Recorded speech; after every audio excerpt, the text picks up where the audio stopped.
ಹೌದು, 4-5 ತಿಂಗಳ ಹಿಂದಷ್ಟೇ ಚಿಕ್ಕಬಳ್ಳಾಪುರ ನಗರಸಭೆ ಅಧ್ಯಕ್ಷ ಉಪಾಧ್ಯಕ್ಷರ ಆಯ್ಕೆ ನಡೆಯಿತು. ಈ ವೇಳೆ ಕಾಂಗ್ರೆಸ್ ಚಿಹ್ನೆಯಡಿ ಗೆದ್ದಿದ್ದ 6 ಮಂದಿ ಸದಸ್ಯರು ಬಿಜೆಪಿ ಬೆಂಬಲಿಸಿದ್ದರು. ಕಾಂಗ್ರೆಸ್ ವಿಪ್ ಜಾರಿಗೊಳಿಸಿದ್ದರೂ ಲೆಕ್ಕಿಸದ 6 ಮಂದಿ ನಗರಸಭೆಯ ಕಾಂಗ್ರೆಸ್ ಸದಸ್ಯರು ಬಿಜೆಪಿ ಅಭ್ಯರ್ಥಿಯನ್ನು ಬೆಂಬಲಿಸುವ ಮೂಲಕ ವಿಪ್ ಉಲ್ಲಂಘಿಸಿದ ಆರೋಪಕ್ಕೆ ಗುರಿಯಾಗಿದ್ದರು. ಇದರಿಂದ ಕಾಂಗ್ರೆಸ್ ಜಿಲ್ಲಾಧಿಕಾರಿಗಳ ನ್ಯಾಯಾಲಯದಲ್ಲಿ ಪ್ರಕರಣ ದಾಖಲಿಸಿತ್ತು. ಕಳೆದ 4-5 ತಿಂಗಳಿನಿಂದ ವಿಚಾರಣೆ ನಡೆಯುತ್ತಿರುವ ಈ ಪ್ರಕರಣ ಮಾರ್ಚ್ 21ರ ಶುಕ್ರವಾರ ತೀರ್ಪು ನೀಡಿದೆ ಎಂಬ ವದಂತಿಗಳು ತೀವ್ರವಾಗಿ ಹಬ್ಬಿವೆ. ಆದರೆ ಅಧಿಕೃತ ಆದೇಶ ಹೊರಬಂದಿಲ್ಲವಾದರೂ ವಿಪ್ ಉಲ್ಲಂಘಿಸಿ ಬಿಜೆಪಿ ಬೆಂಬಲಿಸಿದ್ದ ಎಲ್ಲ 6 ಮಂದಿ ಸದಸ್ಯರನ್ನು ಅನರ್ಹರನ್ನಾಗಿ ಆದೇಶಿಸಲಾಗಿದೆ ಎಂಬ ಮಾತುಗಳು ಕೇಳಿಬರುತ್ತಿವೆ. ಬಿಜೆಪಿ ಬೆಂಬಲಿಸಿದ್ದ 6 ಮಂದಿ ಸದಸ್ಯರಲ್ಲಿ 27ನೇ ವಾರ್ಡಿನ ನೇತ್ರಾವತಿ ಅವರು ಪ್ರಕರಣದಲ್ಲಿ ವಕಾಲತ್ ಕೂಡ ಹಾಕಿರಲಿಲ್ಲ ಎಂಬುದು ವಿಶೇಷವಾಗಿದೆ.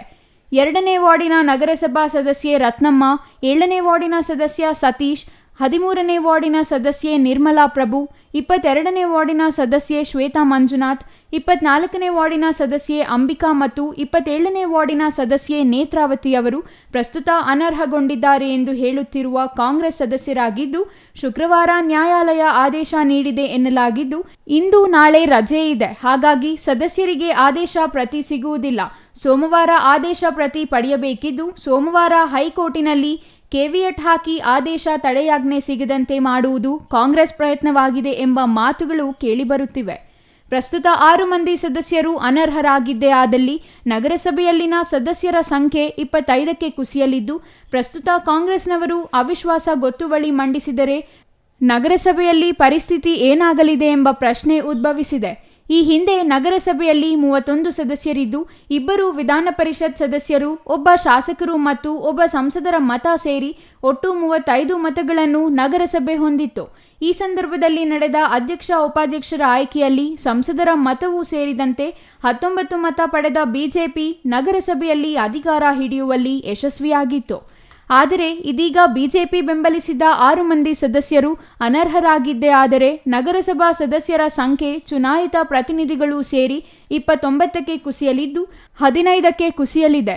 ನಗರಸಭೆಯಲ್ಲಿ ಪ್ರಸ್ತುತ ಕಾಂಗ್ರೆಸ್ ಸದಸ್ಯರ ಸಂಖ್ಯೆ 11 ಇದ್ದು, ಇವರಿಗೆ ಜೆಡಿಎಸ್ ಬೆಂಬಲವೂ ಇರುವ ಕಾರಣ ಒಟ್ಟು 13 ಸದಸ್ಯರು ಕಾಂಗ್ರೆಸ್ ಬೆಂಬಲಕ್ಕಿದ್ದಾರೆ. ಉಳಿದಂತೆ 2 ವಿಧಾನ ಪರಿಷತ್ ಸದಸ್ಯರು ಮತ್ತು ಶಾಸಕರ ಮತ ಸೇರಿ 15 ಮತಗಳಾಗಿದ್ದು, ಸುಲಭವಾಗಿ ಅಧ್ಯಕ್ಷ ಸ್ಥಾನ ಪಡೆಯಲು ಕಾಂಗ್ರೆಸ್ಗೆ ಸಾಧ್ಯವಾಗಲಿದೆ. ಆದರೆ ಅವಿಶ್ವಾಸ ಗೊತ್ತುವಳಿ ಮಂಡಿಸಲು 1/3 ಭಾಗದಷ್ಟು ಸದಸ್ಯರ ಬೆಂಬಲ ಅಗತ್ಯವಿದ್ದು, ಅವಿಶ್ವಾಸಕ್ಕೆ ಅಗತ್ಯವಿರುವ ಸದಸ್ಯರ ಸಂಖ್ಯೆ ಪ್ರಸ್ತುತ ಕಾಂಗ್ರೆಸ್ ಬಳಿ ಇಲ್ಲ. ಆದರೆ ಬಿಜೆಪಿ ಸದಸ್ಯರು ಅವಿಶ್ವಾಸ ಗೊತ್ತುವಳಿ ಬೆಂಬಲಿಸಿದ್ದೇ ಆದರೆ ಕಾಂಗ್ರೆಸ್ ತಂತ್ರ ಫಲಿಸಲಿದ್ದು, ಹಾಲಿ ಅಧ್ಯಕ್ಷರನ್ನು ಇಳಿಸಲು ಸಾಧ್ಯವಾಗಲಿದೆ.